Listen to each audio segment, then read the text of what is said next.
how does this metal get mined, or how do you source this kind of material? What's the process? So osmium there is no osmium mines out there, probably to put that in the first place. Osmium is always mined as a byproduct. And it's Of platinum.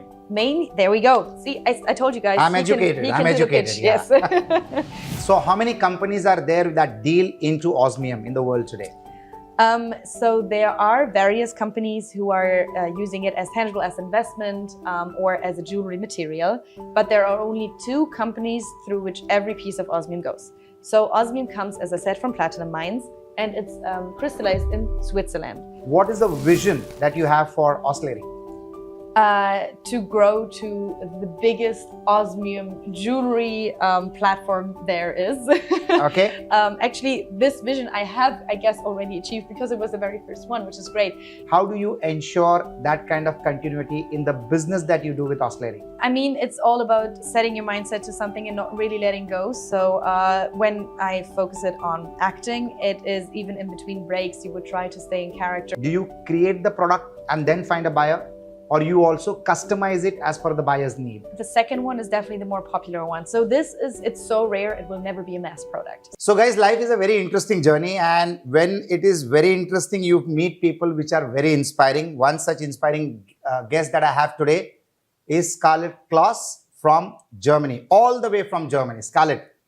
Namaste, India. Hi, it's a pleasure to be here. Thank you so much for having me. Oh, the pleasure is all mine. So she is a very young entrepreneur all the way from Europe, from Germany in Europe.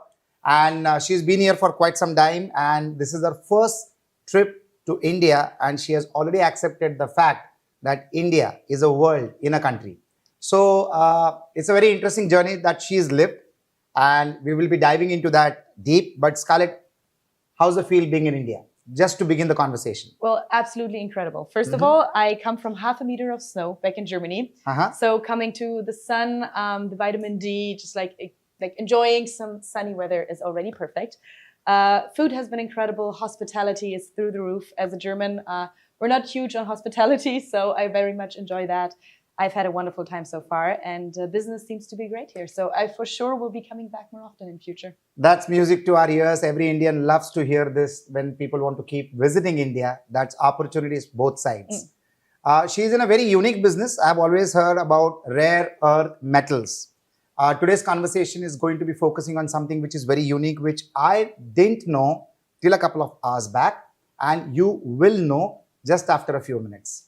That's the conversation going to be, and I will request Scarlett to speak about rare earth metals and then what she does and what she's here for. Perfect. There's nothing I love speaking more about.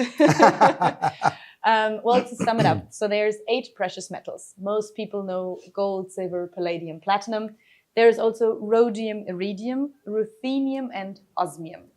And osmium is the one that we will be focusing on today. So if you have never heard of it, well, you have now that we have talked, but probably most of the audience won't. That's totally fine. It was already discovered over 200 years ago, but it was kind of neglected because there was no real industrial applications for it. And fantastic. In fact, she has told me so much about it. Like she says, she loves to speak about it. I can give a presentation of osmium to her now. After the show, that's what I'm going to be doing. Actually, it feels like you can already do the pitch. So, so what is osmium all about, and why osmium? Why the name osmium? So osmium was discovered in 1804, and Smith and Tennant, who discovered it, gave it the name osmium. The name osmium actually doesn't have the most beautiful origin because it's a Greek word for smell, or actually even more reek, osme, because the raw material smells quite bad. It's also hazardous to health. So that's why no application emerged. But we wouldn't be here if we were talking about a smelly, toxic material, would we? So something has changed 10 years ago because now we can crystallize osmium, and that's what we will be focusing on today. Why is it called the rare earth material? Or metal? In metal, yes. So in general, there are like the elements on the periodic table, and they are separated into like semi-precious metals, precious metals. We have rare earth materials. So osmium falls within the category of the precious metals, and they're within the platinum group. And it is rare in the sense that it is the rarest non-radioactive element on Earth. Okay. And how do you compare that with gold? Because Indians, and of course everybody in the world today, understand only gold. So when you compare osmium with gold, for a comparison so that we understand it better, how would you compare it with gold? So In terms of weight, in terms of price, in terms of look, in terms of colors, in terms of feel, all of it. in terms of everything, got Absolutely. it. So basically, imagine gold and the rarity of gold. Osmium is considered to be at least 1,500 times rarer than gold. Wow. So we're really talking rarity through the roof. All the gold in the world that has already been mined, if you would fit it in a cube, would be a cube with an edge length more than 20 meters. All the osmium in the world that we can mine and like crystallize would fit under your table. So just to give you an idea of the rarity. Talking about prices, which is probably also a very interesting point for most people. Osmium is right now about 17 times the price of gold.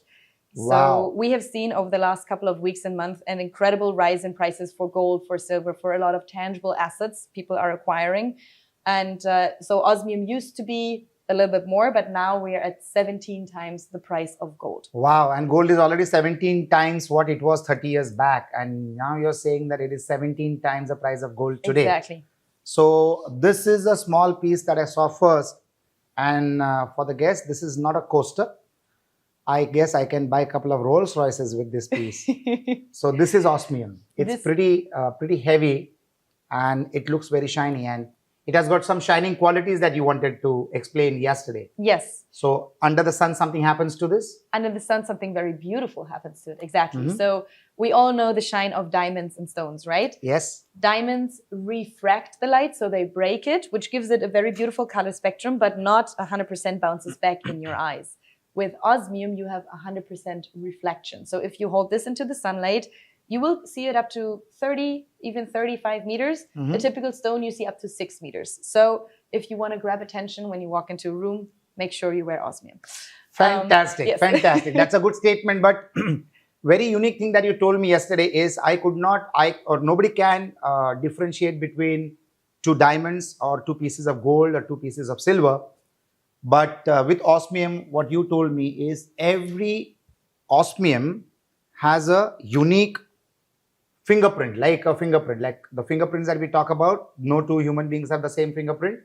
Similarly, no two osmiums have the same Crystallization structure. Yes. crystallization structure. Exactly. So this is what she has converted into. Her company has converted this into. So this is a piece of jewelry. And in between, because it is so expensive, very less quantity of osmium gets into this jewelry so that it can become to a certain extent possible to buy as a piece of jewelry. That's what the idea is behind this, right? Exactly. So most people who go into osmium jewelry do it for various reasons, but one of the main reasons is not everyone will be able to have a piece of this material. It's super rare and super limited.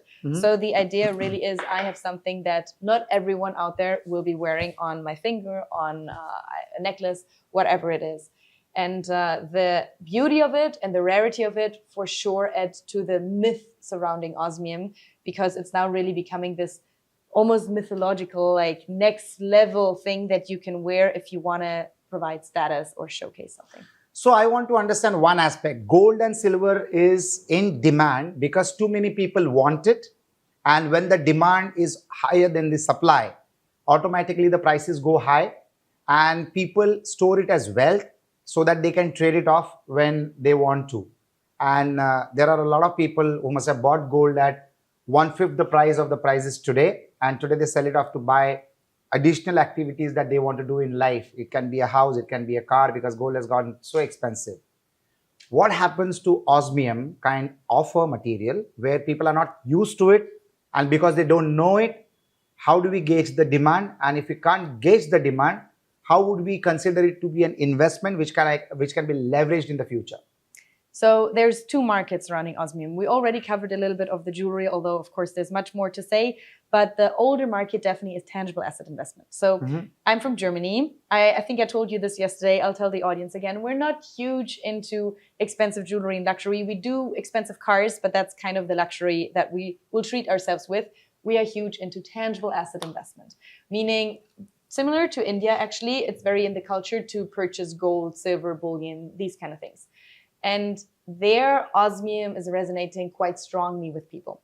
So the crystallization is possible for about a decade. And the first 3 to 5 years, it was purely used for this investment purposes. And the idea of osmium in the market is a little bit different than we know it from gold or silver. So it's not, I purchase it today, I resell it tomorrow. It really is for people with a long-term tangible asset investment horizon.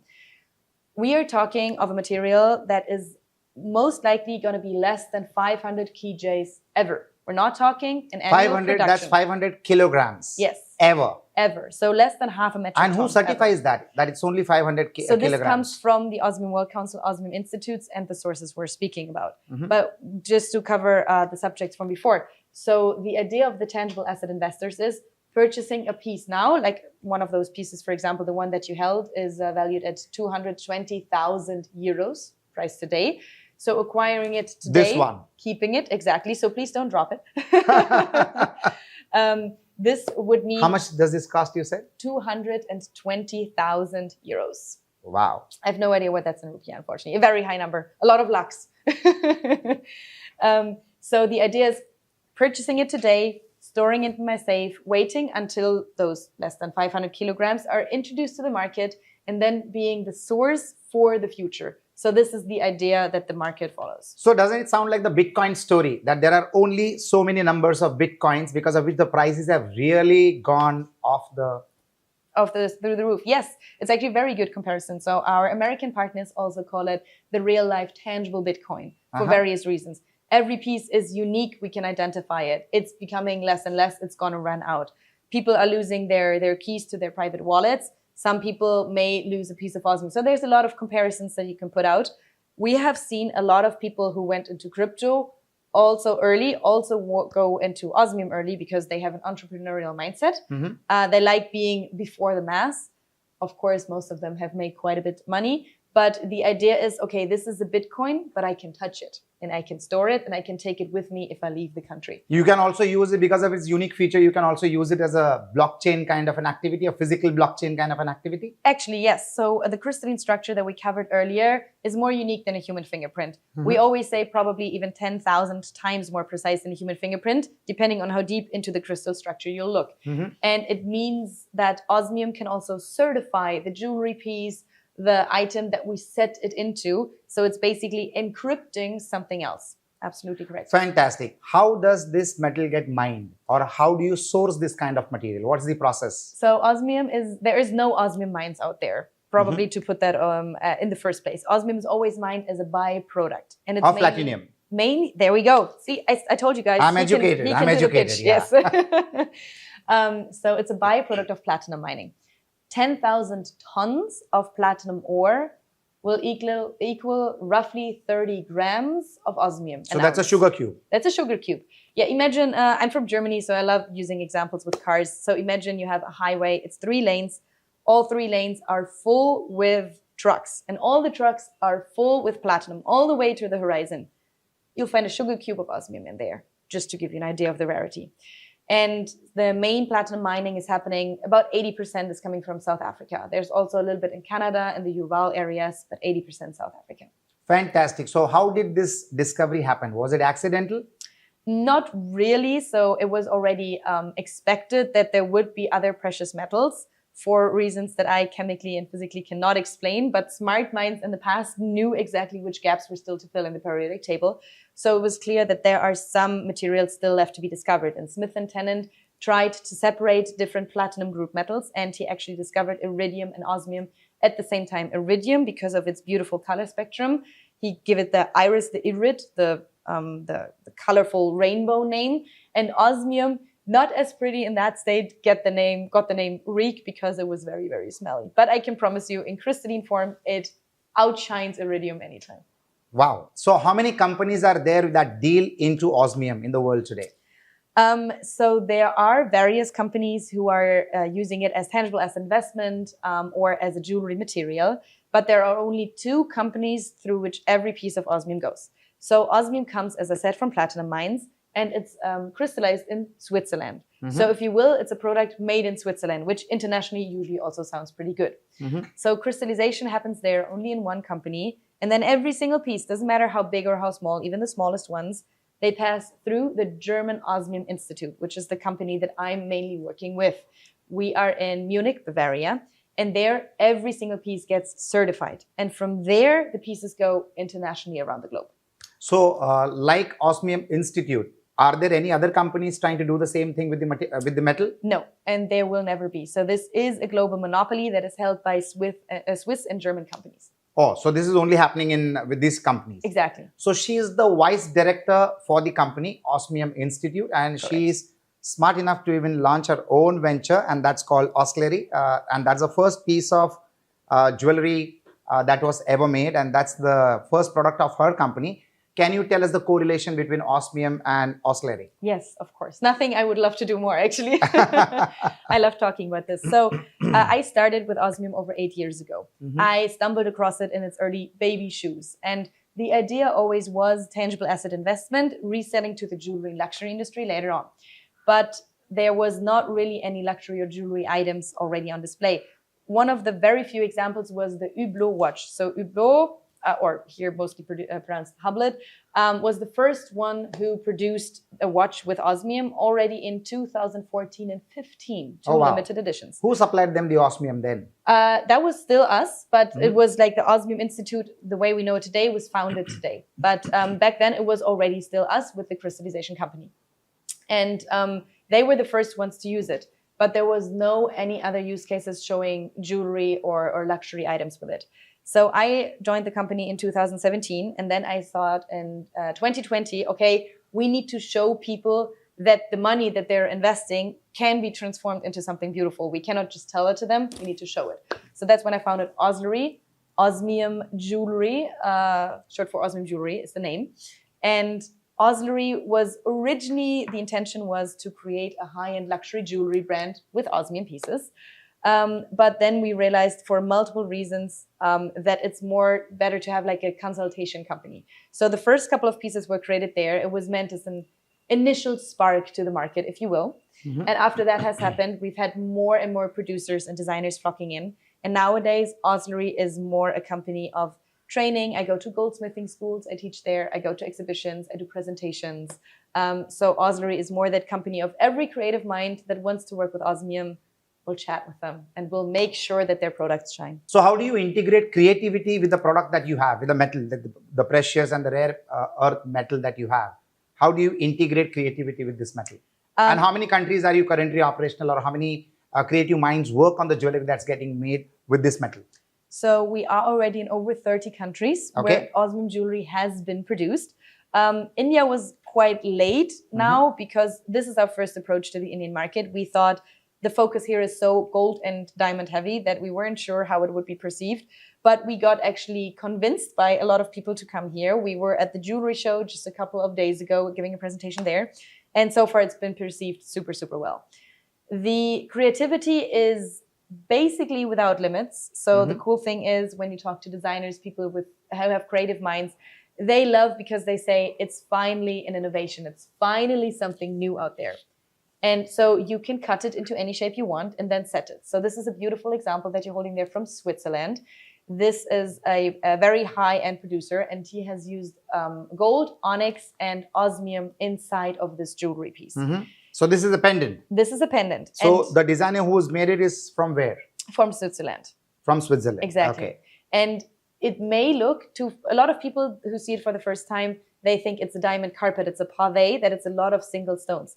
But it actually isn't. This is one solid piece of osmium that you're seeing there. And what is the other metal? That's onyx. That is onyx. Yes. So it is absolute great creativity. And is this handmade? This is handmade, yes. Wow. So most of the jewels you will see with osmium are handmade just due to the price point, and that's what the customers then expect. So do you also make it more rare by saying that this is only one piece or 10 pieces or 100 pieces, something on those lines? Yes, that's basically how the entire osmium market works. So of course, most of the designs will be created multiple times, especially if they're very well received by the market.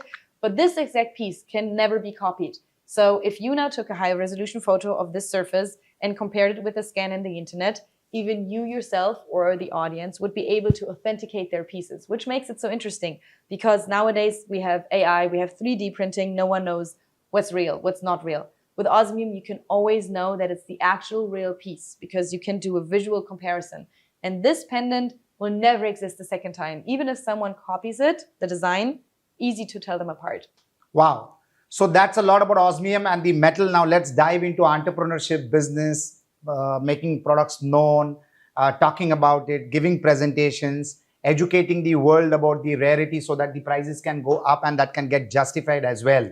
So we get into that section now. So you said you are connected with 30 countries.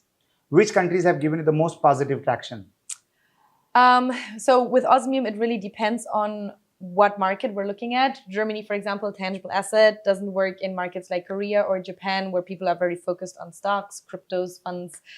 So there it's more the jewelry side of things. India, definitely covering both of them. Very interesting. I think the main markets still are in Europe because that's where we started. But the international spread over the last couple of years has been incredible. And I have been fortunate enough to travel a lot of those countries for business. So I'm very thankful. Fantastic. So one visible change or one visible difference that you would notice is, as Indian entrepreneurs, we really need to learn presentation and communication skills to another level, because when you come across an entrepreneur from a developed part of the world, which Germany is and where Scarlett is from, the way they express, the way they explain, the way they are well educated on the subject and domain knowledge is phenomenal. So that is deep study. You create exclusivity, that creates demand, and that definitely creates a short supply, which will make you generate more revenues for the product than anything else that you do. This is where we are looking forward to marching to as entrepreneurs from India. But when you travel so many countries, Scarlett, when you come across entrepreneurs, what is the difference that you have noticed amongst the entrepreneurs in Europe and the entrepreneurs in India, that the last few days that you're in India? So I have realized that I think India is still looking very much to the Western world and often following trends. So this is something that I have realized over the last couple of days, because a lot of the questions have been, where is it already used in the United States or in Europe?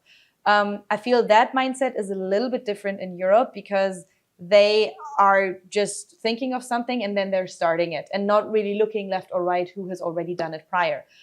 In India, I have seen much more of a hustle culture though. So in Europe, everyone's quite laid back, you know, like things are happening, things will happen.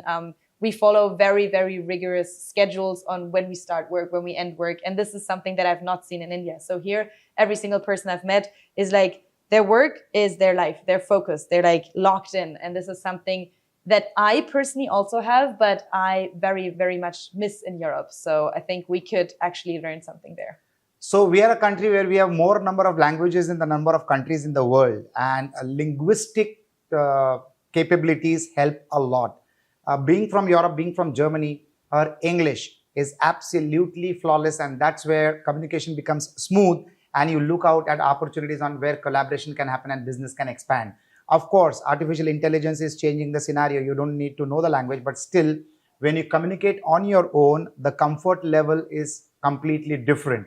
I'm sure that must be one of your very comfortable points when you're traveling across India, meeting entrepreneurs and conversing with them and presenting to them the product that you're talking about. Has that been a point of comfort to you since you've come into India? Absolutely. So I can only recommend anyone who wants to go into international business, learn English to an extent where you can have a flawless, very easy, straightforward conversation, just because it will simplify everything. Of course, here in India, it's a native language, so everyone's speaking it very well, which is very good, because if two people meet and English for both of them is second language, sometimes it's not that easy. But overall, English is the language you have to know if you want to go international with your business, and it will keep everything so much easier. I also always make a point in trying to learn just a couple of words the local from language. the local language, words, yeah. Because I feel people love it. So here, unfortunately, I learned quite a few, but then I kept because it's so many different languages, I said Kemcho to the wrong people, and so I've been trying. I learned that Namaste is the safe way to go, which is why I now go with Namaste. But I always make a point out of that. Or for example, I also learned French, and even though my French has declined over the last couple of years, when I go to any French-speaking country and I speak French and I just try, that already opens so many doors, because people will love if you connect with their culture, connect with their language, and you make the effort, the extra mile. And so I can definitely recommend that to anyone. Improve your English and try to make an effort with the local community, with the local culture. So it's not only the language of English that's important, but it is the language that's important. Wherever you intend to do business, if you know the language of that particular place, probably it creates a lot of comfort which can open up entrepreneurship or business collaborative opportunities, which can be encashed, and it can be mutually beneficial for you and the other person also. Scarlett, whenever we travel to any country, when we land into that country, like for example, when I land into Germany, my eyes become my learning tool. I start learning from what I'm seeing. The structures, the roads, the traffic, the way people are moving around, the expressions that those people have, the atmosphere, the climate, the way people clothe themselves, the way people are greeting each other or meeting each other. And it is such a lot of education. Like just a couple of months back, I was in Frankfurt, and I loved to see what I saw. It was so well planned, so well structured, so beautiful.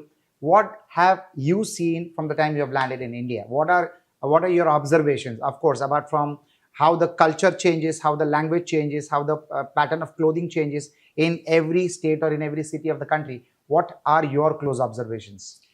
So it definitely makes a lot of sense if you want to succeed with the local people to adapt to certain matters, but also not overdo it. So that's also something that I have experienced with people coming to Germany, or also partners or colleagues or friends from me traveling abroad, that you overdo it. You want to like adapt the culture to a point where it becomes a little bit uncomfortable for everyone. So you got to find that sweet spot somewhere there. And I have to say, in India, for me, it was rather easy to fall into a pattern. I think that is perceived well, at least I hope so.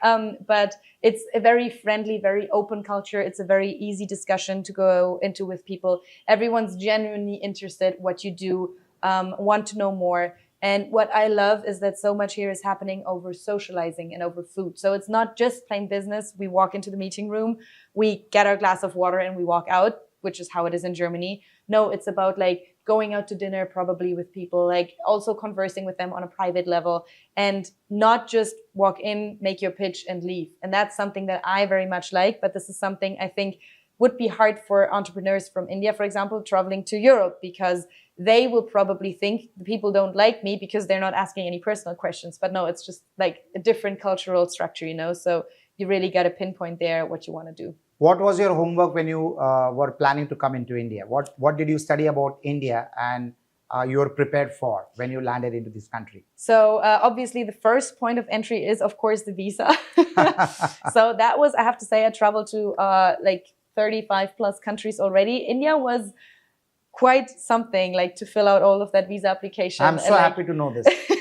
It was, the structure was, it was very meticulous, very well, but it took a while. So of course, like doing the research of what I want to see, so that I don't just come for business, but also like the general approaches on how you conduct business, just a couple of words that you can use. To give you an example, this is not India, but this is another country in Asia, especially in Japan and in China. You hand your business cards with 2 hands. Yes. And this is something that is, if you do that, you will immediately receive a response where people are like, oh, okay, she's learned about this, you know? So these are the kind of things you want to look into. So I feel like India, that was not that different in terms of I had an easy time falling into, I think, what's expected. But yes, we'll see what it is with the other countries. What were your expectations that you set in your mind before coming to India, and how much of those expectations have matched or exceeded? So personally, I always wanted to travel to India. I have never done it because I said my work's definitely going to bring me here, and then I get to enjoy it on company costs, which of course is nicer. So my personal expectations have been exceeded. I love the country, the food, the people, everything is exceptional. My business expectations, I have to admit, have been rather low. And this is what I said earlier, because I thought India is so traditional, so gold focused, so diamond focused. They're not going to let anything new into the market. So I was like, yeah, you know, like I'll travel, but we'll see what goes. And I already 2 times pushed my travel dates back to Germany because we have more and more appointments lined up. We also have fantastic partners here in Mumbai. It's Paras Shah. We have Kushal Parekh in Surat, who's our country partner. So we have an amazing team. Sheila Sutha, she's produced the first Osmium jewels here in India. Wow. And which is that one? Is this that's the actually ring? this one. Yes, this is the ring. Yes. So unfortunately, So this is the first product produced in India. First product with Osmium produced here in India, and the beautiful Indian name that I cannot remember right now it's the first seal of India. So the first sigil ring produced here. Oh wow! Excellent, excellent. So absolutely beautiful piece. And so we have amazing partners, Devan Shah, who has introduced us here to the diamond industry. So they have prepared this a lot, which really helped me to fall into place and to come here and already have appointments for people who are interested to pitch it too. So that has been exceeded by far because everyone kept recommending more people, which is also something I've experienced here, which I love. You go somewhere, you tell them what you're doing, they love it, and they have 10 more people you should talk to. So this is incredible. So it's been by far exceeded what I expected. Everyone loves it. People are so eager to learn more, especially younger generations are really open for alternatives to look left and right. So yeah, everything so far has been not just good, but even better than I thought it would. Wow. Scarlett does not only look young, but she's extremely young. Let's dive into her mind now. She is the vice director for Osmium, which is a German company dealing into the rare metal.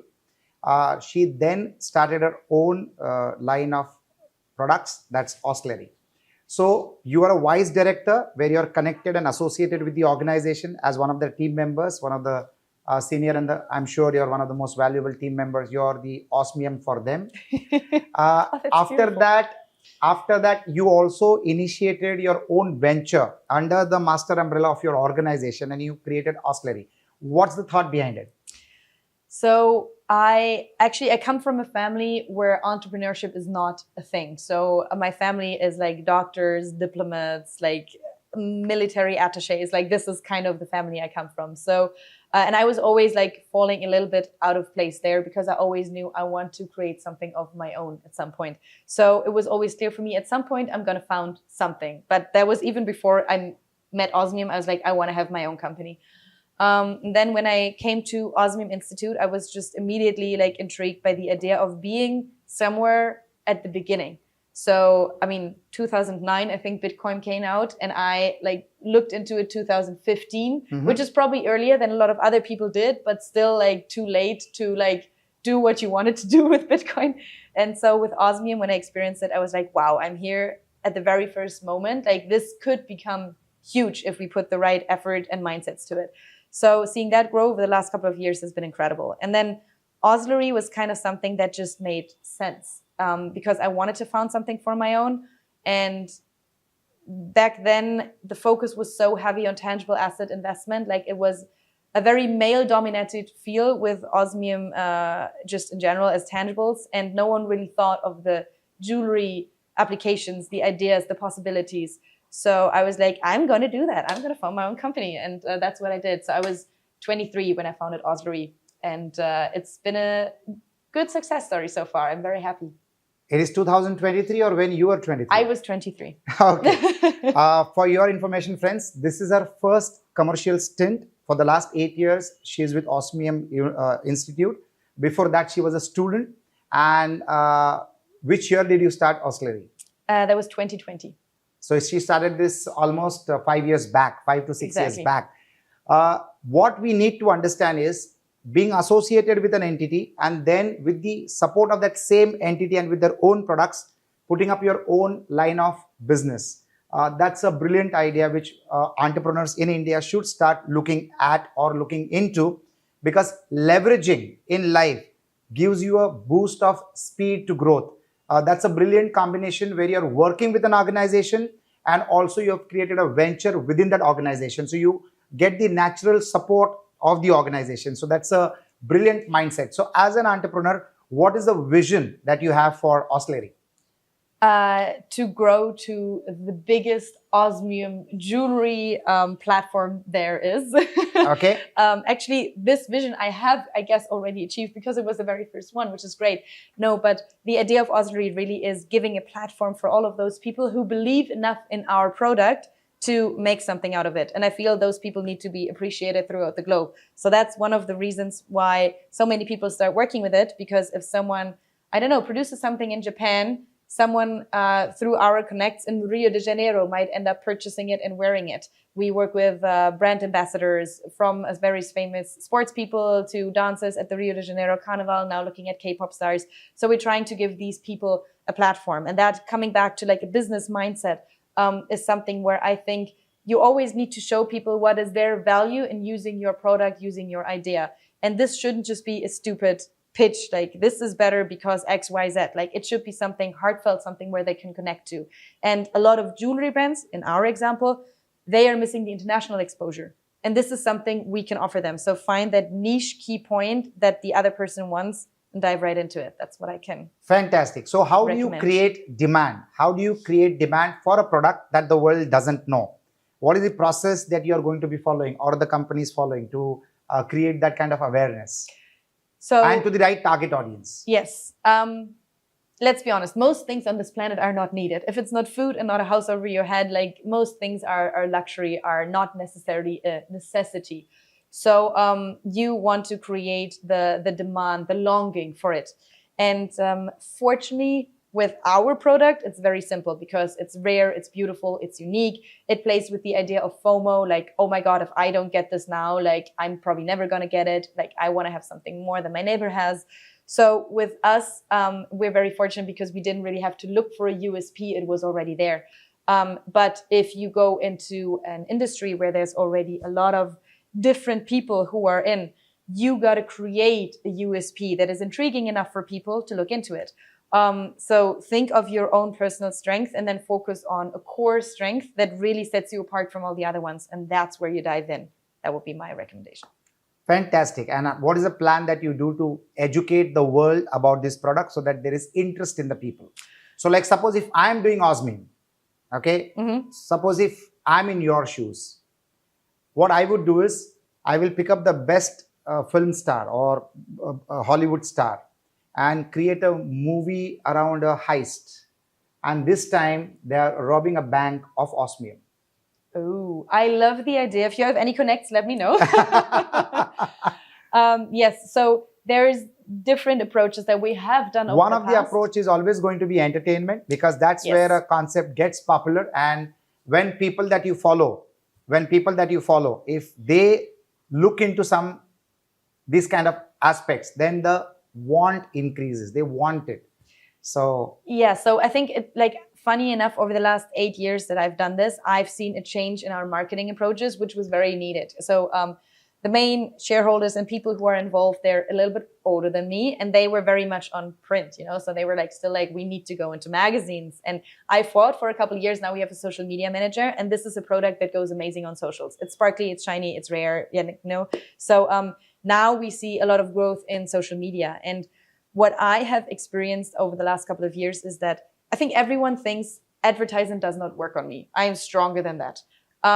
It turns out to be not the case. Most of us aren't.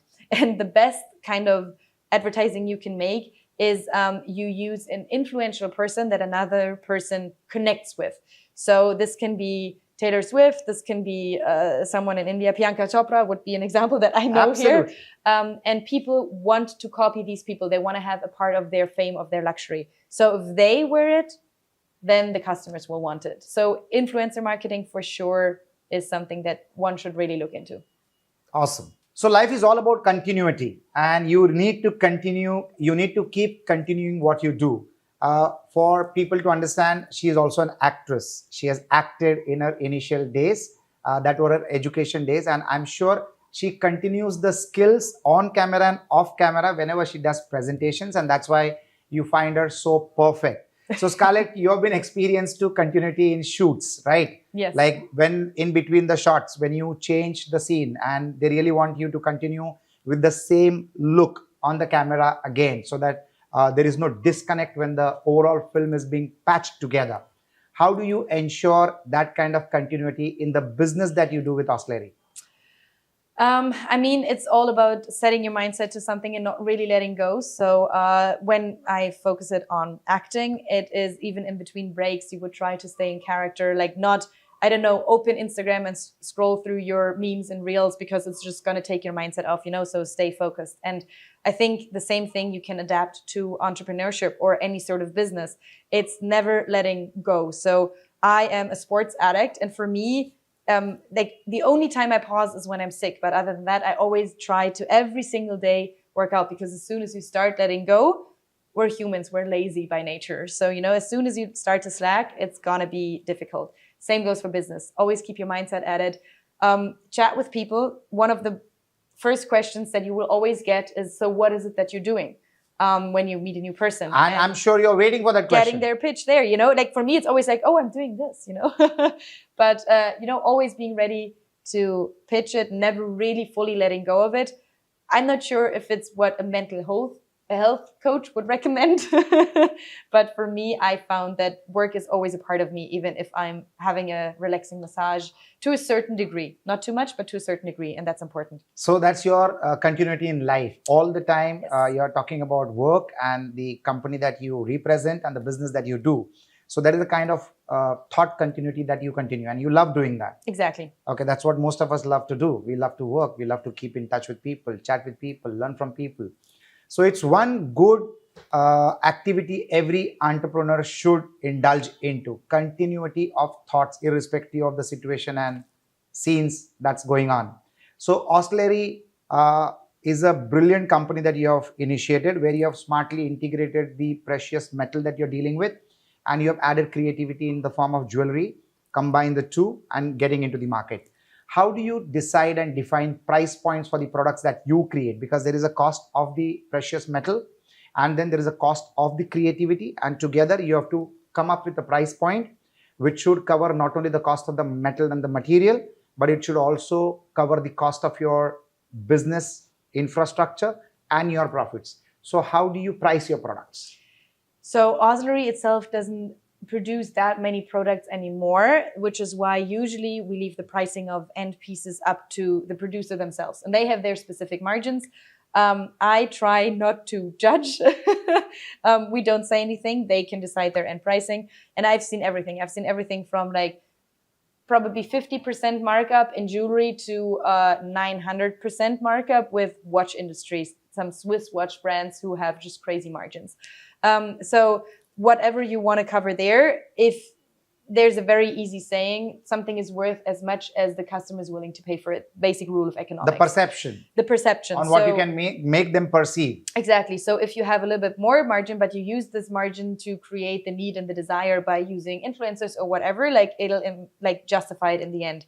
I think the most important thing is that you have to keep in mind prices. You can change not necessarily the price for the same product, but if you realize, okay, this product I priced it too high or too low, you can introduce a new product and adapt there according to the strategy that you're going to. A business plan for sure, of course, always helps. Write down your expenses, write down what you think will happen. Always give yourself a cap, like an addition on top of that, to be sure that you don't run into any minus there. And then just take it from there and feel your way towards what is the customer willing to pay. And you will find your pricing along the way. And how do you make your business plan? Because this is a pretty expensive product. The number of products are very less in number. How do you make a business plan in terms of cash flow management, in terms of revenue generations, in terms of target setting, in terms of goal setting? Because without a goal post, you don't know where to kick the ball. So how do you do that? Very true. So I'm going to be 100% honest with you. I'm not necessarily a numbers person. I do it, of course, like to a certain degree. With those kind of numbers, you're saying you're not a number person? I'm more a strategy person. I'm less like focused on the numbers themselves. But thankfully, my ego is not so big that I say I have to do everything myself. And that's probably like whenever people ask me, like, how did you start your company? The biggest tip I can give anyone, like no one knows everything. It's very, very okay to get professional help on certain matters. So I have amazing accounting. I have very good tax advisors. I have people who like also help me like my strategy, transform that into numbers. And this is something where I think it's always worthwhile spending some money on someone whose job is just to do this, because you'll get that money back tenfold, if not more. So that's how I do it. Like I have my strategy in mind. I know how the market moves. I know who is interested in Osmium, because they all, of course, come to us and like express interest. I see which markets are entering. Now, having been here in India this week, these last 9 days are already impacting the strategy that we will have for 2026, because I think this will be one of the main markets. So I like give the general direction, and then I have very, very smart people who help convert that into numbers. Fantastic. Like they say, you need to have people smarter than you working with you and for you. So that you become successful at the earliest. You are in the product industry. You use osmium, the precious metal, and create jewelry out of it. What is being done more? Do you create the product and then find a buyer, or you also customize it as per the buyer's need?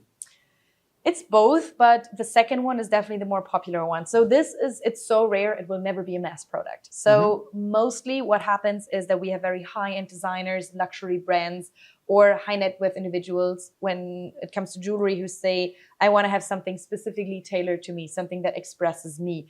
And so often it starts actually similar to like the very high-end expensive gemstones. You see the stone and you create the jewel around it. Not necessarily you have a jewel and you buy the gemstone for it. And with osmium, it's similar. Like people see it, it gives them ideas. And every designer I've worked with in the past, they say, I have a couple of customers who approach me and say, what's new, what's different? What can you give me that I don't already have? And they have a few customers in mind. They know how they like their designs. They will tailor something for them, showcase it to them. And in most cases, it's a sale. Can I get an AR made this way? You can get an AR made that way. I will look into it. Oh, wow. That's fantastic. That would actually be a beautiful reverb pin. I love that. Yeah, I've been already looking at it already. So we can cut exactly these letters in this font. It's not a problem. And it can be an osmium pin. Yes, exactly. So basically how it would work, osmium is never just by itself. You set it like a gemstone. So it would be a gold base or a platinum base, whatever base you prefer. And then osmium would be on top of it. Like for example, in this watch. Oh, fantastic. So uniqueness is something which is very interesting in osmium. And I think in this box, I've seen some QR codes. What does this QR code stand for? What can happen? What happens if I use this QR code? What happens? Amazing things, of course. Well, it opens the Osmium World database. And basically, as we already covered, every piece of osmium, unique crystal structure, fingerprint, we already had that. So the osmium doesn't need like a lasered code, like for example, it is with diamonds sometimes where you have a code engraved, or with gold where you'll have like a serial number. The surface itself is the certificate, if you will. And we want to make sure that even end customers can authenticate their pieces. So what happens is when you scan the code, we'll put like a layer, like we'll show in a detailed shot later on. But when you scan the code, it'll open the world database and you can open a photo, a high resolution scan produced in Germany of that piece. And if you now take a photo of your own piece with a good camera, or even the best phones can now start to do it, give it 2 or 3 more generations, it's not going to be a problem. You yourself can do the visual comparison of both pictures. And so do you have a software which does it for us? So it's not yet right there now, but isn't that a good idea? It's going to be there for sure. So we are already having the first test trials. And if you had asked me 3 years ago, I would have said, oh, this is somewhere further in the future. Now with the rise of AI, even with the free ChatGPT version, sometimes depending on the quality of the photos, you can already get somewhere. So the good thing is every single piece that's out there is already scanned with Kios microscopes, high-end from Japan, 75,000 euros each. This is how the quality of our scans are. So the preparation work is done. The only thing that needs to adapt is the cameras on the market in phones. High-end cameras are already good enough, but in phones, and give like ChatGPT, OpenAI, or any sort of AI out there 1 or 2 more generations. I'm sure we'll have the possibility to upload a picture and ask, is it this? And they'll say, yes, it's a match, just like we see in fingerprint matches. Oh, wow, fantastic. So do you have a database of all the pieces that you have sold so that you can track every customer who's a customer? Exactly. So that's how it works. Every piece is registered to a private individual, which means if I lose this ring here in Mumbai, it would show up somewhere. And either we have a very honest finder who brings it in, which would, of course, would be amazing. But even if that's not the case, someone would try to monetize it, right? So they would bring it to a jeweler, and the jeweler would find out that it's osmium if he does the normal testing on the material. So if he knows it's osmium, he knows it's very valuable. So he will want to sell it at a higher price point. But anyone who comes in and who purchases osmium, they just don't do it without educating themselves. For that, it's too expensive. So if they educate themselves, they know every piece has an OIC. So even if the code is not with this piece, they can send it in and we can check which piece it is. And then, sure enough, we would see if I marked this piece as stolen or lost, it would pop up. So there's only been 2 incidences. You introduced the idea of a heist movie where osmium has been stolen. And one of these incidences is already solved because we could track the osmium that emerged 3 years later. The other one hasn't shown up yet, but still. So osmium actually offers you like kind of an accountability, or it's branded on your name, like it's registered with you, which makes it pretty awesome. Fantastic. Do you have an ecosystem where all the buyers are on one platform, knowing each other on what they have bought, or whether it can become a marketplace where they can trade off, or they can sell, or they can auction it to somebody else who's wanting to buy an osmium, and the rarity can get them a better price so that demand can increase, they can create valuation, they can earn profits. Has the company thought on those lines yet? So we have that with our partner network base, of course, that people are just like communicating there, telling this works well, this is something that I've experienced, like this is what we should probably do. And we have that now. This is the newest thing of Oslery. We're creating a platform where all the people who have created osmium jewels will be able to showcase them, like an online gallery, an Amazon for osmium jewelry, if you will. Not with the idea to make profit behind it. So it's a 25% margin that we take if something is sold, which is very, very low in jewelry. It's literally meant as a platform to showcase and to educate people. This is already possible. These are pieces from Brazil, Japan, China, Italy, whatever. When it comes to the investment side of things, not as much, because most of those investors choose to remain like anonymous. Anonymous, yes. So it can be by choice. It can be by choice. So what we're thinking of right now is probably there is already an Osmium app that people can use. There's an Osmium partner app and an Osmium app where people can already exchange a little bit, where we post news about what's happening in the industry. So people can go in there, but the myth of osmium and the secretive approach of I'm investing into something and putting it in my locker, those people usually remain more behind curtains, if you will. Oh, wow. Fantastic. But that's happening. That's happening because it's happening. A lot of premium products, the Ferrari Club, the Maybach Club, the Rolls-Royce Club, the Rolex Club, the Patek Philippe Club. There are people who keep exchanging information and what's happening, what's the latest trend, who's owning what. That's again a cult and a culture which is taking place. So Osmium is already doing that. Yes, it's especially doing that in the use of end products. So jewels, sunglasses, sculptures, paintings, like wherever osmium is used, these people are already connecting and building a community, which we try to like further and like water. And we'll see how it takes over with the investment side of things. Probably now with younger generations who are more used to being in the spotlight, they share their lives, they share their socials. It's going to become more of a thing. But right now, the main focus of the community is with the pieces where osmium has been implemented. And how do you introduce new designs to your existing customer base? Do you email it to them? Do you WhatsApp it to them?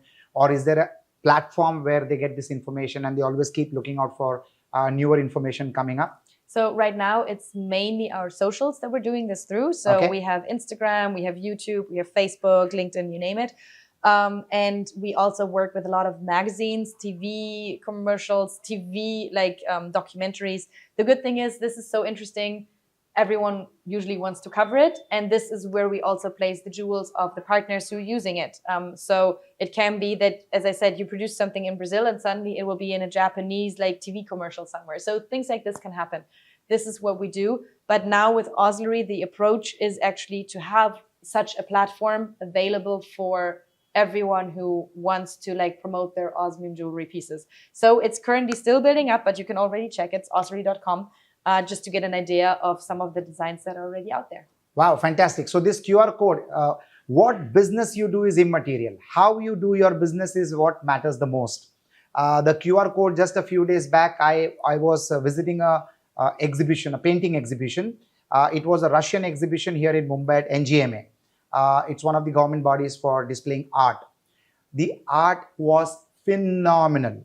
The best part about that exhibition was, apart from the phenomenal art and the artist, it's a Russian artist, Nikhav is the name of the artist. Nikas or Nikhav is the name of the artist. Heard that, yes. He's the #1 artist of Russia. And what he did is something mind-blowing.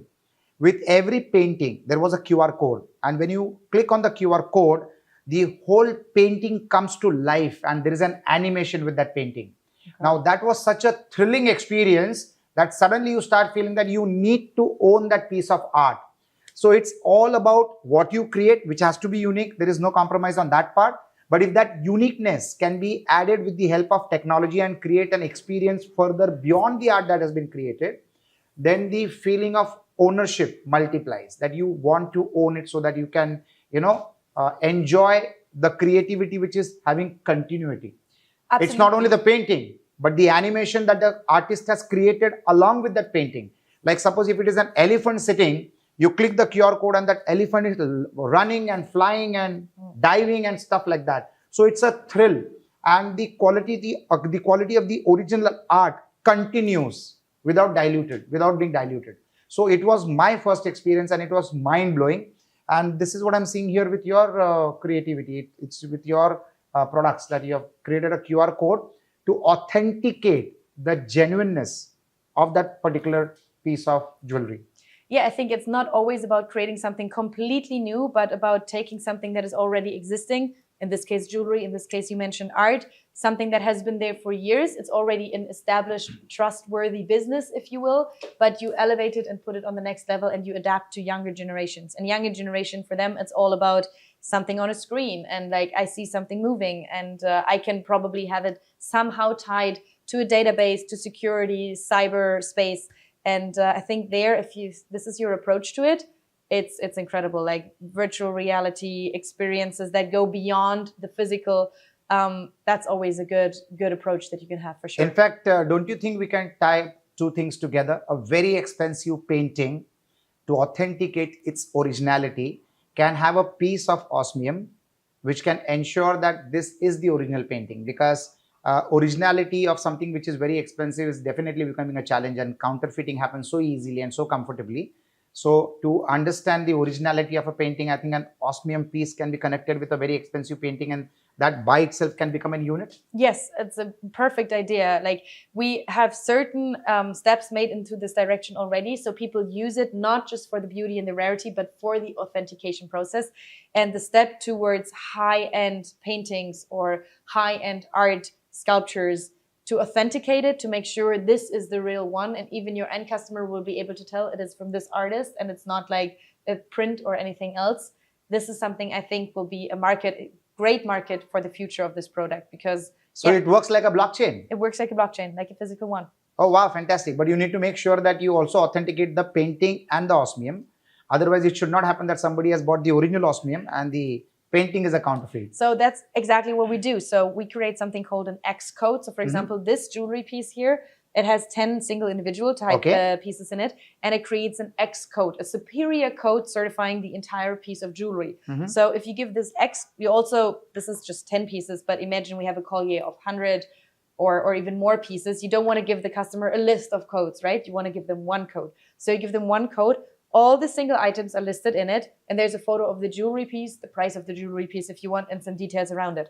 So if you now were to implement a piece of osmium into, say, a painting, you could create such an X code, and forever, unless the owner of the piece wants it to be delinked again, this painting will be linked to this osmium piece, and it's certified within a German database.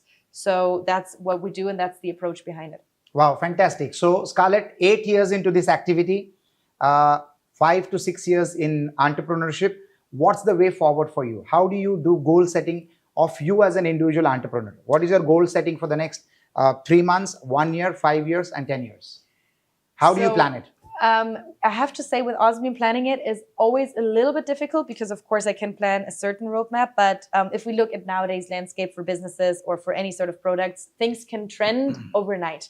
And if something trends overnight, everyone wants it. And with osmium, this could mean that hypothetically, we launch one viral video, we put it on one specific person, and then suddenly it's sold out a week later. And this sometimes makes planning a little bit difficult in terms of long term. But then again, this would also be a good scenario, right? So overall, my plan is over the next 5 years to increase awareness internationally still. I think it will be much faster than that, especially now we're talking to a few of the really high-end luxury brands. So the ultimate goal with osmium would be to position it with one of those big brands who then do the marketing for you, of course, and it will create the certain need. Of course, to work with a few brand ambassadors. Now, one of my personal goals for osmium has also become creating a heist movie around it. So that's definitely now on the list. And yeah, I think we'll just take it from there and see it grow organically. And for me personally, osmium right now is my baby, my focus. I think I'll only start looking at something new once I know that this is out there and can survive without me and with the passion behind it. And so, yeah, we'll see what happens in the future. But right now, this is my focus and this is well ahead. So there is a health band which calculates your blood pressure, your steps, your routine, your sleep time, your sleep cycle and stuff like that. The company very smartly got integrated with a very big footballer in the world. And when he started wearing it, there was a rage. And a lot of people across the world started wearing that unit. With Osmium, I'm sure you're doing that at a scale. I'm sure about that. But there are global designers who are very famous and who have got a very rich clientele. Like, for example, I love watching movies and I follow particular directors. I don't follow the actors, I follow the director. So whatever that director produces or directs, I make sure that I see that content. Similarly, there are designers, and these designers are such designers that they do very less work, so they're more valuable. And whenever the designer makes something, he has got a fixed list of clientele who will just buy whatever they make. No matter what. No matter what. Do you have such designers on board for this business model of yours? We're starting to get into that realm of people, yes. So the people who we're working with, they certainly have the sort of clientele who's interested in purchasing this. I think the really big breakthrough we're still missing. So in Europe, the example is always if Princess Kate wears something from the royals, like it's sold out the next day. Or imagine Taylor Swift would have gotten engaged with an Osmium ring. She didn't. I'm very pissed at her. She had one job, but we'll find an alternative. So these kind of things will really push it internationally. And with designers, we're now getting into realms. We're now working with people in the industry who are very, very well regarded, and they have a lot of respect. And they are now speaking about Osmium, for Osmium, talking about implementing it. And this is definitely giving us a huge international backing. And it introduces more and more people to us because people think, okay, if this person talks about it, it's legit. So 10 years back, I started a project. It was a villa development project. And what I smartly did with that was I brought the best names in the industry together and I created an outstanding product. Like, for example, the person who designed the development, it was a villa development, was Suzanne Khan. She's one of the best interior designer in the country, one of the best. So she designed it. Then I brought every material that I used in it was top class. Like the glass was Saint Gobain, the trippers were Siemens, the paint was Jotun paints, the shingles were American shingles, the wires were Polycab, the tiles were a big brand again, all the fittings were Kohler. So what I did was I brought in multiple outstanding brands together and I created a product and I named it the White Villas. Okay. Okay. So does Osmium do something like that where you integrate yourself with a big brand? So like, for example, the next Rolls-Royce might have the symbol of Rolls-Royce, the R, with Osmium. I love that you're saying it because it's literally like a goal of mine, because a Royce they always have this dashboard which is unique in every one of them. Absolutely. Right? So like that would be my ultimate goal. If we get that done, like I'm happy. I can die in peace. So are you going to promise on this camera that you will give due credits to whatever ideas you're going to be implementing, including the movie of Heist? I will give those credits, yes. So if you see a Hollywood or a Bollywood movie with a heist surrounding Osmium, I will give the credits. And if we go to Rolls-Royce, I'll make sure that we also mention that. Yes. Fantastic. I think you have done some good idea with the metal, the precious metal, with one of the items. It's related to the golf. If you can explain that. Yes. So, of course, golf is a customer or a client base which is usually very wealthy. They like to show a certain amount of wealth as well. They feel very comfortable with having higher value products with them. And there is a golf marker with Osmium. Basically what it is, it's a piece about this size. I think we have it in here. So the size here in the middle, it's about this size. And when you golf and you are putting at the end, and your ball is in the way of someone else's ball, you will put your golf marker down. Okay. And we have a golf marker that is produced in Germany by someone. And this golf marker has stainless steel, so you can clip it with a magnet on your cap, but you also have an Osmium inlay inside of it. So you place it on the green right at the end of the putting. And I can assure you no one's going to look at the putt anymore because everyone's staring at the Osmium. So it's a very easy way of also to start talking about what it is you're doing. What I especially like about this product, again, genius mindset. I would not have come up with it. This was the producer. She's using this very specific glue. In German, it's Fischleim. It would translate to fish glue. I'm not sure if that's actually the case. It's a very specific glue which dissolves if it's heated up. So what happens if you have your investment piece, you have your luxury item. You want to have your just investment piece again or transform it into some other jewelry, throw it into boiling water. You boil it for about 1 or 2 minutes. The glue is dissolving. wait until the water has cooled down, disclaimer, and then take it out and you have your investment piece again. So there's a lot of cool approaches here that people are thinking of. And I personally love the golf market. It's an exceptional example. Wow. And how much would the golf market cost? That's around 5,000 to 6,000 euros. Oh, wow. So that's fantastic. So these are all smart ideas. So what we have understood during this conversation, during this inspiring conversation is how you can absolutely position yourself as an entrepreneur, as a product designer, as a product itself, and how you can create new use cases which can add to your perceived value, your ego, your status, and make you look different. And that's what people are living for. They want to be a differentiator. They don't want to be common. They want to be like a fingerprint.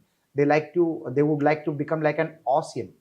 I love that. Osmium, right? Yes, absolutely true. It's like nowadays, I think everyone is like online. Everyone is like trying to say, this is what makes me different from the mass. And catering to that like need in humanity, like to that desire, is something that will give you an edge with your product. So friends, life is a wonderful journey, and when you live as an entrepreneur, it's all very interesting and very exciting, and every person that you come across to teaches you something or the other. This precious material, I didn't know that there are 8 types of rare earth metals. So this is the 8th one. It was absolutely insightful. I'm sure you have also understood this metal for the first time, this precious metal for the first time. Thanks to Scarlett, who was phenomenal. When she speaks, it sounds as if she invented it 200 years back and she is born again to sell it. So that's the confidence and the knowledge and the presentation skills that she has about her business, about the product, and about the company that she represents. As entrepreneurs, this is the level of excellence that all of us need to achieve. I'm sure you and me are in that journey. I'm sure she is also traveling the same journey. And it is so nice to understand different mindsets from different parts of the world on how they look at market, how they look at demand, how they look at supply, how they look at creating products which can get a lot of attention to them and their business model as well. I hope you have enjoyed this session.